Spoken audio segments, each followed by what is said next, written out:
Prince lives here, we got 10,000 lakes. But wait, the women are beautiful, to me they are. And we're not infested with pretentious movie stars. And it hit me, Minnesota is dope, if only simply for not what we have, but what we don't. Welcome to 10 Minutes. I'm Tony Scott, joined in studio with Peter Odney. Peter, how are you doing today? Oh, I am fabulous. We got a new sponsor on the show. We do have a new sponsor on the show. Who is it? High Performance Hockey Tape from Mueller. It's the secret sauce for mind-blowing dangles, laser-sharp passing, and sniper-accurate shots. Compared to traditional cloth tape, Mueller Hockey Tape is 15% lighter, 25% thinner for better handling, passing, and scoring. Plus, 35% stronger. Kind of like my man Tony Z over here. Mueller High Performance Hockey Tape. Ask for it at your local pro shop. Awesome.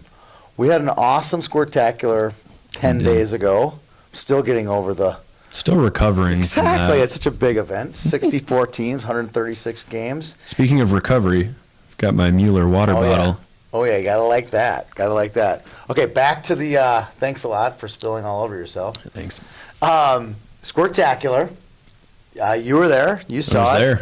There. Your pick, Osseo Maple Grove, went down to Hermantown. Hermantown goes on to win the championship. Arizona wins the Bees, beats Stillwater Red in a really exciting game. And then last weekend, both teams, Hermantown loses to Blaine, and your boys, Osseo Maple Grove, lose their first real game because they lost in a shootout, technically to Hermantown, right, to Stillwater, 5-4. 5-4. Even the hottest teams got to cool off at some point. Eventually. Speaking of cool off, I think you cooled yourself off with that Mueller water bottle there a second ago. All right, so now, looking forward to this weekend in squirts. Muscoheen. Muscoheen, the squirt version. The squirt version. They go after a White Bear trophy. Two Grand Forks teams, kind of a mystery as far as I'm concerned. Grand Forks Gladiators and Titans. They'll come to town. We'll get to that in just a second, but Grand Forks won the Pee-wees last week. They did. Can they win it this week? I'm not sure yet. I don't know enough about them. Don't know nearly enough. But I know enough about two of the teams I think will be in the championship game. Right. A repeat of the Squirtacular. Rematch. I say repeat because I thought that these were two of the four best teams. I thought Chaskatchan and Osseo Maple Grove were the four best teams in the state. Right. They will likely face off in the championship. They're not in the same pool, thank goodness. Shout out to White Bear for not putting them in the same pool. Good on you, White Bear. Yeah, that way I like it. Okay, so Hermantown or Woodbury, they face off again in the championship at the Muscoheen. Which one do you want? I became a believer during the Squirtacular, Tony. I'm going to take Hermantown. Okay, I love Hermantown too. If you read my article on the all-tournament team, all 16, I believe, players from Hermantown were first-team all-Squirtacular. So shout out to all those boys. However, I'm going Woodbury on this one. One, it's the revenge factor. Nothing better than revenge, you know.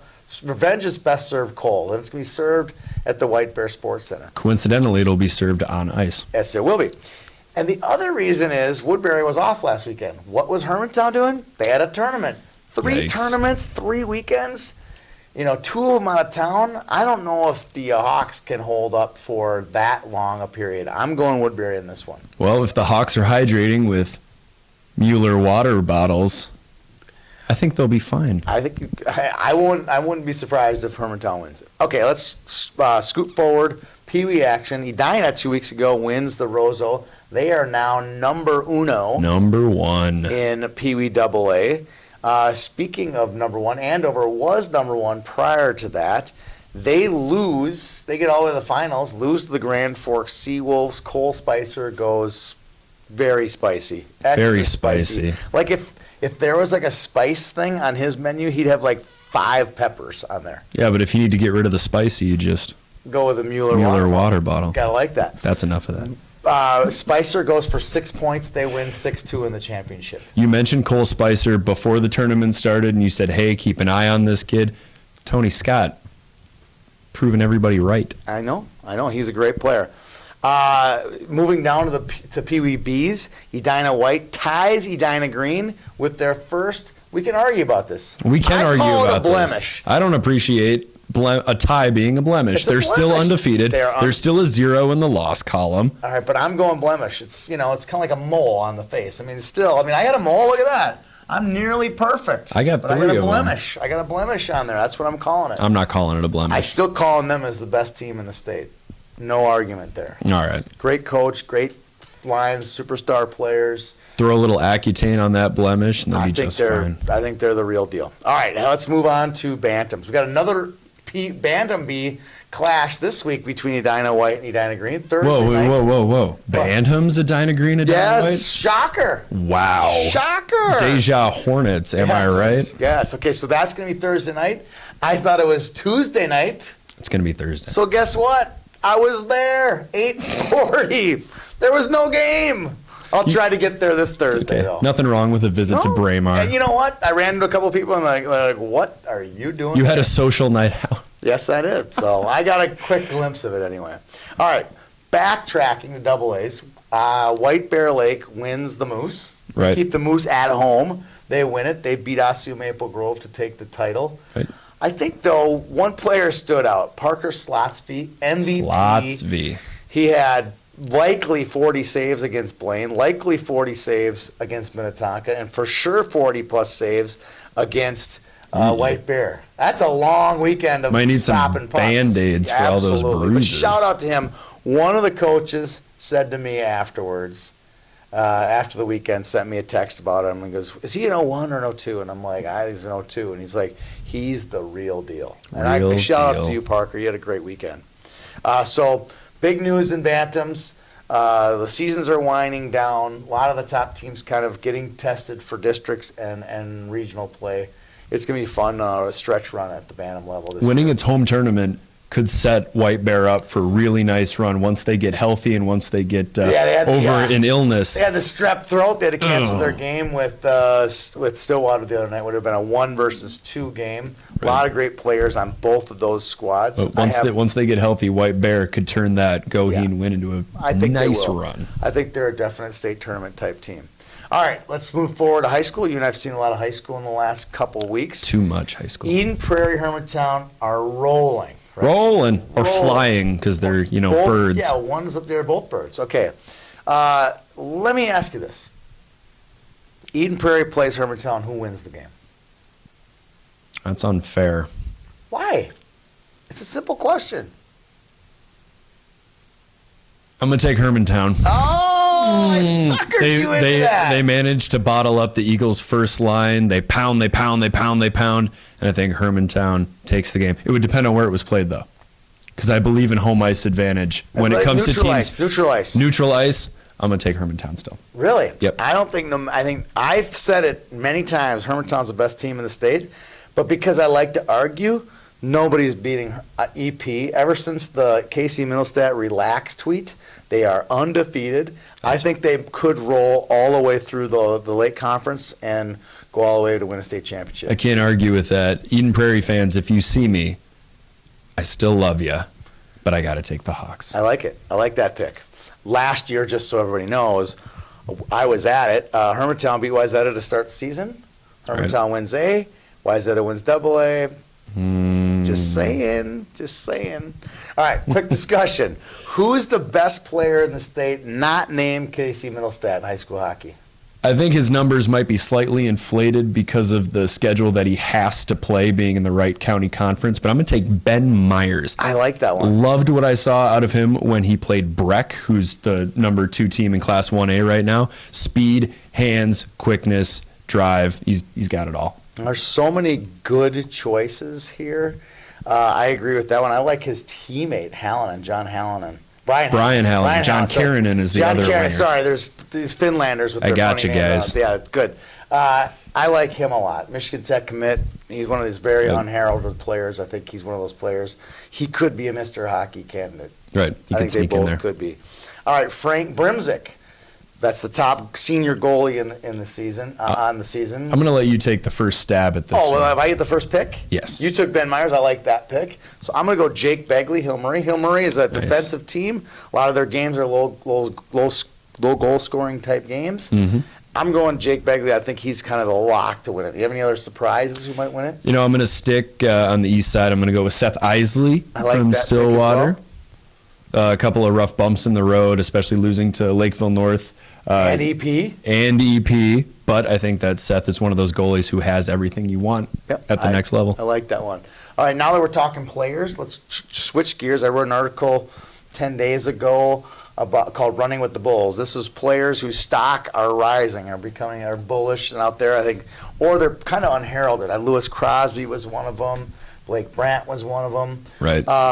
Who are you guys? Because you can't just name 5. There's bunches of players. There's so many that we don't even know. Name one of the guys that you think his stock should be rising and should be getting looks by Division I coaches. I had the privilege of watching him score 2 goals last night. I'm going to go with Robbie Stucker from St. Thomas Academy. And a point about Stucker, one of the things that he could work on is being more discerning when it comes to rushing the puck up the ice. Absolutely. But I talked to him after the game and I asked him about that, and he admitted right away. He said, yep, I made a few mistakes rushing the puck. I know I got to work on that. So his maturity level in saying that he knows what he did wrong, that's going to play so well moving on to the college ranks. Many Division I coaches on hand to watch him in the last few nights. So I wouldn't be surprised if he's making a commitment sometime. Ranked number 108 in the Central Scouting midterms. Here's one that I think is getting a lot of Division I interest as well. He's made a visit, at least one visit I know of, but maybe more coming. Nolan Sullivan at Eden Prairie. One of these guys that just kind of does everything. You know, if he were the brother in the house, he'd be the guy who's taking out the trash, doing the dishes. He's the MVP, kind of maybe the real MVP of that. He's a Swiss Army knife type player. Just love the way he plays. All right, moving on. Now we can close out the show with our Boom Roasted and Game Pucks. Okay, you get to go first on the Boom Roasted. Let's hear it. I'm going to stick this one. with the game that I saw last night. St. Thomas Academy and Cretin-Derham Hall. St. Thomas Academy decides to go with the time-honored chant, Daddy's money. Let that sink in for a second. Think about that. St. Thomas Academy is chanting Daddy's money. Private.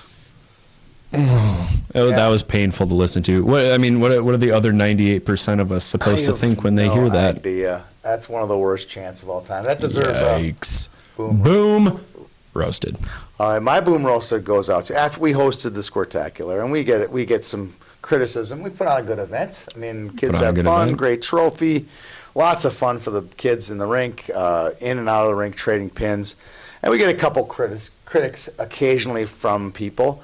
My advice, and this is a good advice just even outside of hockey, if something really makes you mad, count to 24 hours. And then make your complaint. But I'm guessing after an hour or 2 or maybe 3, it's going to probably go away. So my Boom Roasted is to those people who can't wait the 24 before they, open their mouths. And we're willing to listen to criticism. Absolutely. Comes with the territory. Absolutely. But it should be validated criticism. Please wait. Boom Roasted. All right, Game Pucks. Let's get positive. Game Pucks. Yeah, let's throw a shout out to the girls' high school side. We should spend more time with the girls' high school, but Blake, number 1 1A, beats number 1 2A Edina. Sean Reed, you are a wizard. My Game Puck and my hat off to you, Coach Reed. I can't believe you call him Sean Reed. I just call him Pipes Reed. Just Pipes? He has got the pipes. He has got saw him at a tournament over the summer, and I thought, wow. Yeah, I know. That's what exercising looks like. Yeah, that's what weightlifting does. And then I immediately got 3 hot dogs from the concession stand. That's right. Sean's a great guy, a great asset to the hockey community here in the state. Absolutely. My a really odd Game Puck, because I saw a tweet this past weekend by Trent Klatz. Said, I tweet something about hockey, I gain followers. I tweet something about Jesus Christ, his church, or pro-life, and I lose followers. Now, this is a guy that's got guts, and I really, really appreciate it. We need more people out there who are doing the right thing and standing by their players, standing by their faith, standing by their beliefs. And I got a huge, huge Game Puck out to Trent Klatt for doing that and reminding us hockey folk that sometimes hockey isn't quite as important as some are way more important issues. So shout out to you, Trent. Shout out to you, Peter, for joining me today on this great show. We'll see you guys back here in 2 weeks on 10 Minutes with Tony Scott. There you go. And if you ain't gonna leave, cause this is where you're from, say, St. Cloud, Minnesota, Mankato, Minnesota. soda.